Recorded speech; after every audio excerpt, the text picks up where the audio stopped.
Hello and welcome back to another episode of World Tour on Football Manager 2021. Now, since the last episode where we faced Udinese and Atlanta in the league, we've played 4 league games and 1 Coppa Italia game. So we started off with a 1-1 draw in the league against Fiorentina, then followed that up with a 2-0 defeat to Roma. This is the first game that I actually used the defensive tactic, the Catenaccio tactic. We went 1-0 down pretty early on 8 minutes. I switched it up to the counter-attacking formation after that, and then we conceded again just before half time.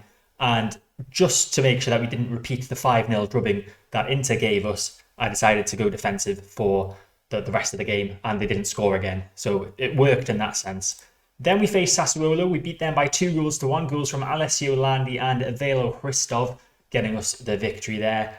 And unfortunately, lost 2-1 to Sampdoria. But you'll notice a new name on the score sheet there, Niccolò Fagioli. He's a new signing, who I'm not sure if I showed you in the last episode. I think I might have done, but I'll show you again this episode just in case I didn't. Then we faced Fiorentina in the first round of the Coppa Italia, and we won 3-2 after extra time. It was 0-0 after full time.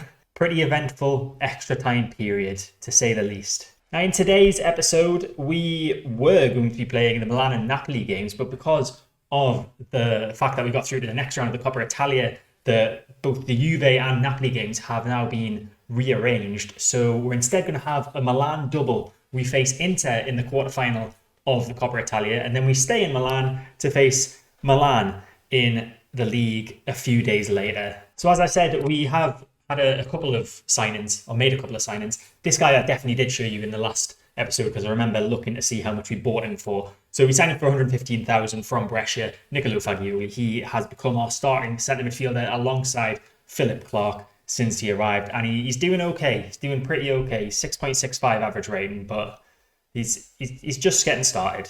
And then the other signing is a position that I've been looking to fill for a very long time. A goalkeeper, Alessandro La Rosa from Roma. He has come for just £400,000. I think he was starting for Roma before we bought him, or he at least started about 5 games this season for them in the league. He looks a pretty decent keeper. He's definitely an upgrade on our other 2 keepers, Passado and Falcone. And he's jumped straight into the first team and done pretty well, although the average rating could be a bit deceiving considering his previous appearances for Roma. But I think he's done okay. We've also said goodbye to a couple of players. Pedro Delgado has gone to Famalicão, as I mentioned in the previous episode, he was going there. And Michael Kingsley has gone to Nîmes Olympique. In other news, I have been offered a contract extension, a 3-year contract extension. My initial contract was just for the 1 season, or was it the 2 seasons? It was 1.5 seasons. Was it 1.5 seasons? I don't know. I'm making stuff up. I think it was just the 1 season.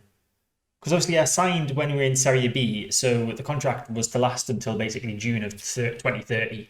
But we've now signed an extension to 2033, so we'll see how far we can take Spezia in that time. And today's player focus is going to be on this guy, Velo Hristov, one of our signings, in fact, from last summer, Bulgarian national. He is a left-sided midfielder. He's been playing mainly as a left-sided midfielder, unsurprisingly, in our 4-4-2 wing play formation. However, since the last episode, I have started to use the counter-attacking formation in some games to start with. So he's been playing at left wing, which he's actually more comfortable at than left midfield. But because our counter-attacking formation does only have 1 striking option, that's meant that Landy's been playing there for some of the games. So Hristov not getting as much of a chance. I'm not quite sure yet what formation I'm going to go with for today's games. I think it probably will be the counter-attacking formation. So we'll see if there's any space for Hristov to get in the team in either of the 2 games today. I'll just show you the league table. So currently we are sitting a bit lower down than we left the last episode. We're in 10th at the moment, but we do have a game in hand on most teams above us. We're still pretty close to the European qualification places. Only 3 points off Atalanta, who currently sit in 6th. Of course, if we win our game in hand, we'll be level on points with them. So still a lot to play for. In terms of the relegation battle, we are 12 points clear of the relegation battle. That's still a bit closer than I would like. And you can see on the right-hand side that if we do somehow beat Inter today, Inter who are currently sitting 3rd in the league, we will face Lazio in the semi-finals of the Coppa Italia. But we've already reached our expectation for this competition, so it's just a case of seeing what happens. Hopefully they don't beat us 5-0 again. I am going to play Hristov, simply because he's been our best performing player through the last 5 games that he's played. So Landy is going to move to the striker position, and then we'll bring Hristov in as the left winger. I think, if I'm remembering correctly, we have a few people that are going to miss the Milan game in the league due to suspensions from picking up too many yellow cards. Faidi at right back and Lucidi at right wing are 2 that I remember. I can't remember who the third one is. So we will see some rotation for the second of today's matches. But this is the lineup that we're going with for the first of them. Away to Inter, Alessandro La Rosa starts in goal for us. Faidi, Lazzaro, Cocoluto and Tribaldelli are starting defenders as always. Alejandro Vargas gets a start, a rare start for him because we don't normally start with this formation at defensive midfield. Niccolò Fagioli partners Matteo Marini in the centre of midfield. I'm not sure why I did that. I think Clark might be the other person that's going to be suspended. I don't really know. Clark should be in there instead of Marini. Okay, that's fixed things. So Philip Clark partners Fagioli in the centre of midfield with Lucidi on the right wing, Hristov on the left wing, and Landy as the lone striker. Let's see if we can do a bit better than getting beat 5-0. So Inter's captain is actually Declan Rice, which is interesting. So we're coming up against I assume he'll have picked up many caps for England in this game. Yeah, he's 76 caps for England, 1 goal, currently valued at £41 million. He moved directly from West Ham to Inter for 67 million in 2023-24 season, and his ratings are pretty decent.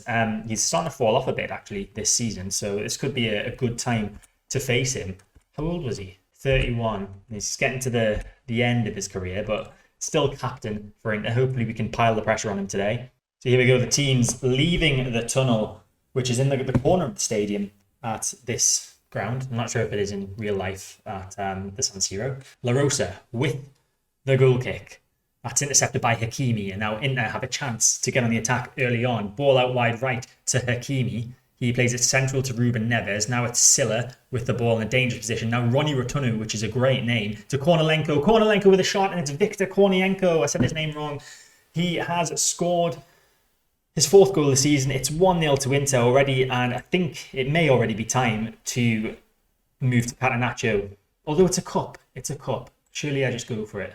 Yeah, we're gonna stick it. We're gonna stick it out. I'm gonna cancel them changes. We'll stick it out at the counter-attacking, unless it gets really embarrassing. So it's half time. It's still only 1-0. It's been quite an even game, to be quite honest. They've only had 4 shots. We've had 3. We haven't had one on target yet, but I'm quite pleased with that. I'm probably going to leave the formation as it is for about 15 minutes in the second half, and then I might just stick it to the 4-4-2 wing play and go for it. In fact, I'm going to go for it now. We are going to change our formation to our usual starting formation of 4-4-2. So Hristov and Lucidi will drop down to be left and right-sided midfielders. I might have to take Vargas off, although Fagioli's not doing great in centre midfield. But Vargas will get unhappy with me if he's played out of position and out of rule because of that promise that I've made to him. So I'm going to have to take him off. He's not playing particularly well, but he's not the worst performer out there. And we'll bring on Pecorino up front. Although, am I relying too much? He's scored a few goals for us, hasn't he? Yeah, we'll still rely on Pecorino. I was thinking of bringing someone else on, but Pecorino's done pretty decent for us. The only other question is, do I take off Fagioli? We do have Malamo on the bench, who obviously came in to replace. But I think we'll leave Fagioli out there, see if he can do something. We have got quite a few yellow cards as well, which is a bit concerning. But we'll move with that one change and change the formation, and hopefully we can nab an equaliser in the second half. Corner for Inter, Alvarez takes it, and Cocoluto heads away nicely, but Kornienko, the goal scorer, has got it now for Inter, and he can continue the attack for them down this left-hand side. Gets past the defender, plays it back to Ruben Neves, ball into the box, headed away by Lazzaro. Can Clark get there first? Don't think he can. Silla gets it and continues an attack once more for Inter. Ball down the left-hand side once again to Kornienko. Ball into the box. Rotuno is there to header. It's a good save from La Rosa. He launches that ball forward towards Lucidi. Nice control from Lucidi. Could we get a goal in the counter-attack? It's Lucidi. He needs to get a ball in the box. Is that going to be a penalty? No, it's not. It's a good challenge from the Inter defender, and they come away with the ball once more with Kornienko on the left-hand side. Ball over the top of the defenders, splits the defenders. Alvarez is through on goal. Alvarez chips the keeper, and Alvarez with a stunning finish. Julian Alvarez with his 14th goal of the season, and Inter are 2 goals clear. And we're going to make that change. We're going to take Fagioli off after that, and I kind of want to bring on an attacking centre midfielder. Matteo Marini can play attacking centre midfield, or Germano Schettino. He's looking motivated. We're going to bring Schettino on. We're going to go a bit more attacking, which is very risky. Schettino can play as an attacking midfielder on attack. No, he plays the advanced playmaker on attack, and we might switch this up to attacking as well. This is very risky, what I'm doing here. We'll switch the wingers to both be on an attack duty.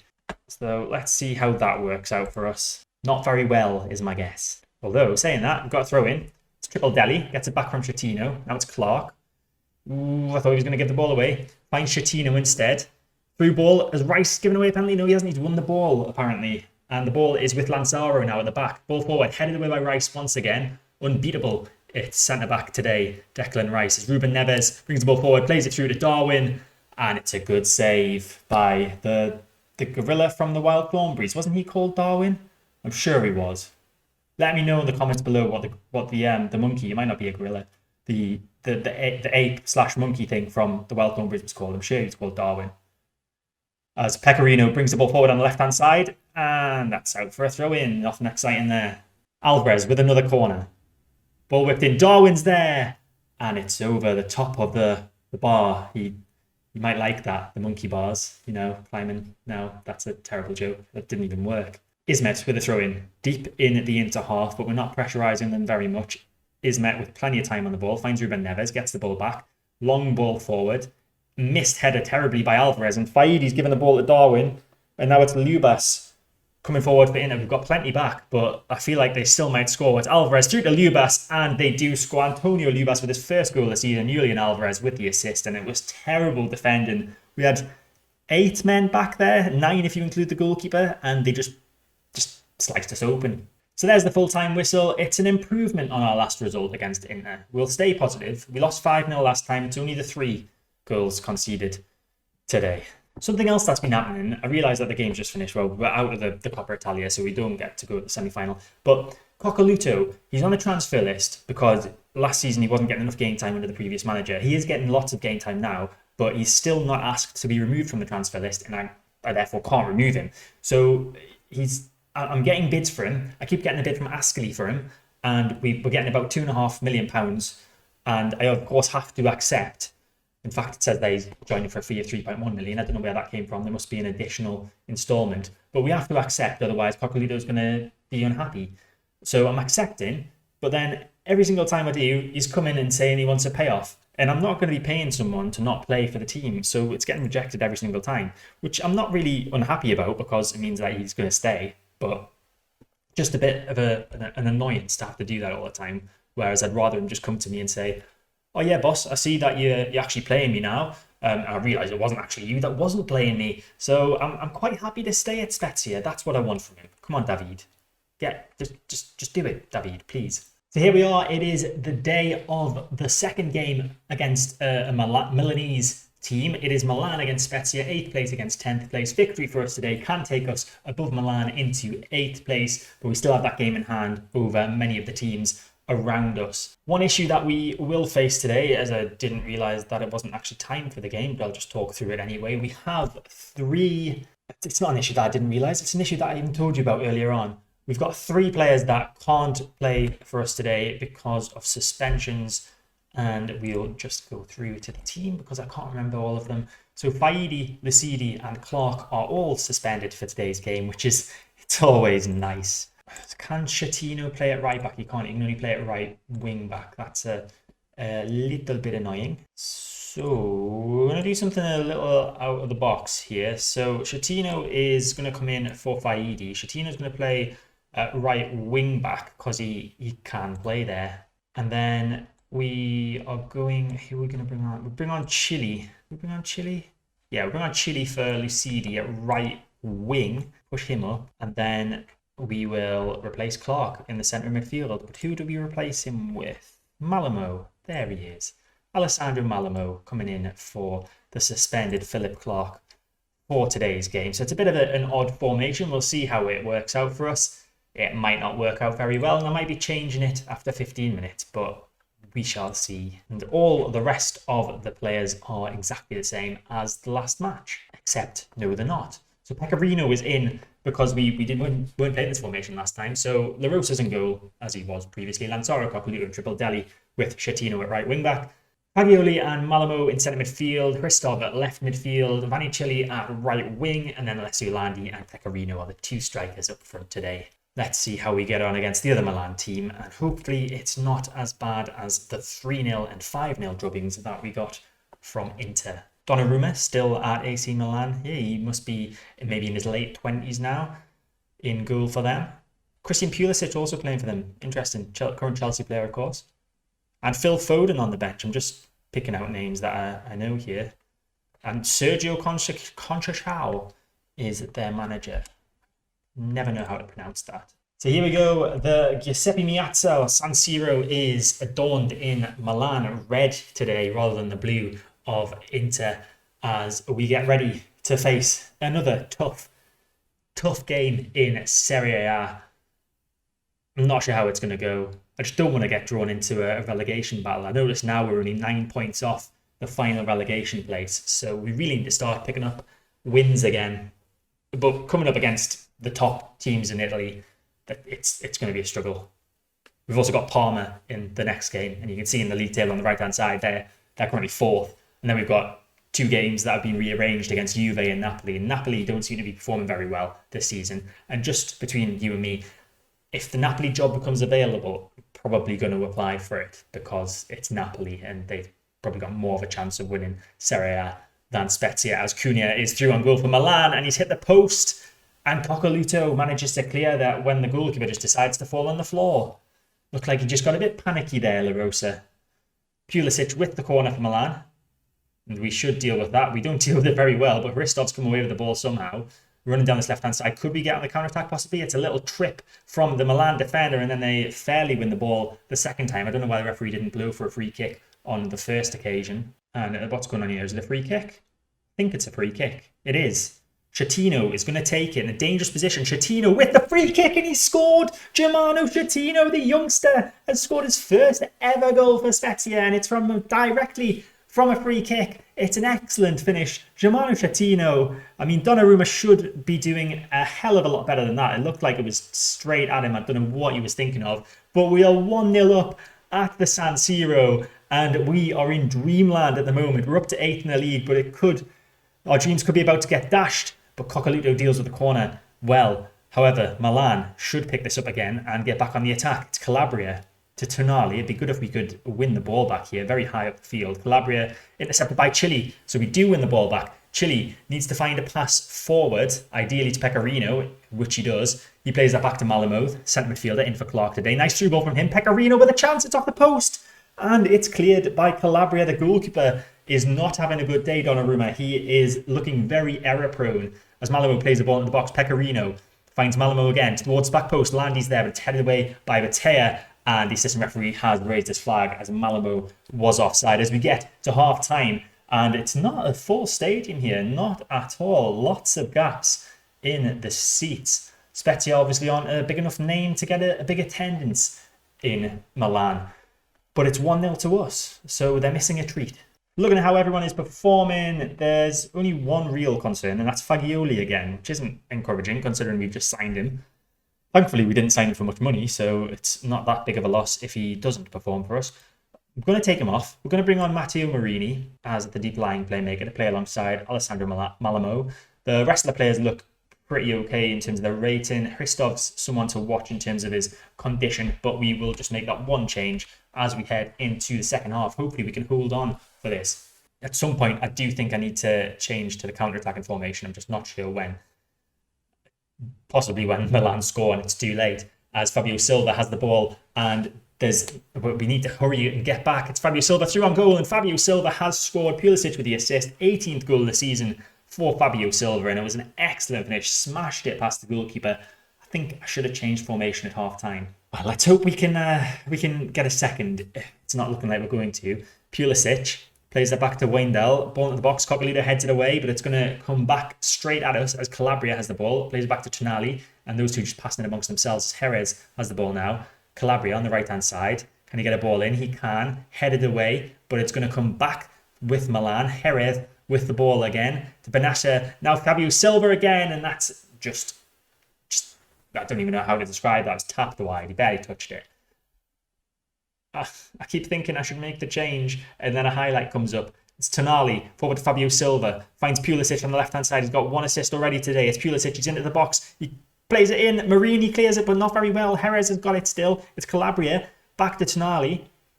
And Calabria again with the ball on the right-hand side. Tries to get across in. It's blocked, and Hristov can come away with that. Can we get on the counter-attack? It's Landy. Plays it back to Coquelito. Long ball forward looking for Pecorino, but it's headed away by Jimenez. But Hristov's got it again. Moving it to the centre of the field with Marini now, who's running forward with the ball. Finds Chile on the right-hand side. He gets a ball in. Pecorino's there, and it's off the bar. Pecorino with a great chance to get us back in front here, but he just couldn't keep the ball down. And Milan are on the attack again, but that's a great tackle from Filippo Lansaro at centre-back. And I think it is probably time to make that change. So we're going to go to our counter-attacking style. Need to decide who's going to come off. Pecorino is on a 6.9, so I think he should stay on. Well, Hristov's knackered, so to be fair, the decision's already made for me. So Landy's going to move to left wing. Hristov's going to come off, and we bring on Alejandro Vargas in the defence midfield. It even remembers where he plays and his duty. Perfect. So we're switching to our counter-attacking tactic. Hopefully we can be solid defensively and maybe snatch a winner on the counter. Chatino with the throw-in finds Marini. Chatino now playing out of position, but Chile's got the ball on the right-hand side. Chatino with the ball in, headed away by Batea, and Jerez can come away with it now for Milan. Plays it forward to Fabio Silva. Fabio Silva skips past one defender. He's through on goal. It's Fabio Silva. It's blocked, and it's going to come to Leao. And Rafael Leao has scored a second for Milan, and they have turned this game on its head. It's 2-1 now. We're quite fortunate for the ball to fall at his feet from the block from the Fabio Silva shot, but we've got a chance now. Chatino with the ball in. Pecorino's there. It's off the bar. Landy, no, it's blocked. I thought the initial header from Pecorino had gone in. I think we can get something here. Pecorino is going to be joined up front by Landy. Chile, can anyone play attacking centre midfield? Matteo Marini and Malamo can. So we're going to put Marini at attacking centre midfield. Chile's going to be centre midfielder. So we're going to play a diamond formation. And we are going to switch this to... Can't switch it to wing play, can we? We're going to switch this to attacking, regardless. I don't know, gegenpress? Yeah, why not? Chatino, you can move up to right wing back because you're more comfortable playing there. Oh, Triple Teddy can play as wing back as well. Yeah, we'll do that. Why not? Oh, that means we can play wing play. Yes. Yes, boys. Wing play. Right, wing back. Wing back on attack. And Chatino, you can do the same, my friend. Marini, you're not supporting. You're attacking. Chile, attack. Malamo, you stay on support, I guess. You can stay on defend because otherwise you'll have a hissy fit. Mentality is up to attacking. Not going to go very attacking because that just sounds like I'm a madman. And we'll confirm the changes with a few minutes left. See what happens. Don't think anything's going to happen. Probably left that change too late. As Foden has a corner for Milan. Coquelito heads it away. But there's... I thought the referee was our player for a second there. It's Leao, who's got one goal already. He's in the box now. Chatino needs to get a tackle in. Chile couldn't either. Silva has a shot. It's cleared by Malamo, and it looks like this is just going to be Milan attacking us until the full-time whistle. It's Jerez on the edge of the box. Little flick through. Coquelito with an interception. He could have probably stayed on his feet and had a bit more time to deal with it there, but decides against it. It's Leao again on the left-hand side. Now Benesa. Back to Leao. And Benesa. Chile wins the ball, and he kicks it out for a throw-in, and I imagine it's going to be time. Maybe before the throw-in's even taken. It's 5 seconds left. Wijndal about to take the throw-in. Finds Cunha on the left-hand side. Just put the whistle, ref. Ball into the box, headed away by Coquelito. Leao heads that out. I don't know what he was trying to do there, but the whistle is imminent. And there it is. It is full time here at the San Siro. It's not been a good time for us in Milan. Both games have led to defeats, but to be honest, it's what I was expecting. So that result leaves us still in 10th place in the table, which isn't bad at all. We still have a game in hand, but that game in hand now no longer means we can move anywhere. So it would literally just move us a bit closer to Cagliari and Genoa, who are both on 32 points. We've still got an outside chance of a European place, but it is a very outside chance at the moment. 9 points clear of the relegation zone. We're still further away from the relegation zone than we are from the European places. So that is a positive to take. So looking ahead to the next episode, we'll probably come back sometime around the Juve game, I imagine, whether that's the Vincenza and Juve game or the Juve and Cagliari games. I'm not too sure, but offline we'll probably play the Parma, Napoli and Bologna games offline, maybe Vincenza too, see how I feel. But that is it for this episode. I hope you enjoyed it. If you did, make sure to hit the like button, subscribe to the channel to get all my content when it comes out, hit the notification bell to stay notified, and I'll see you next time.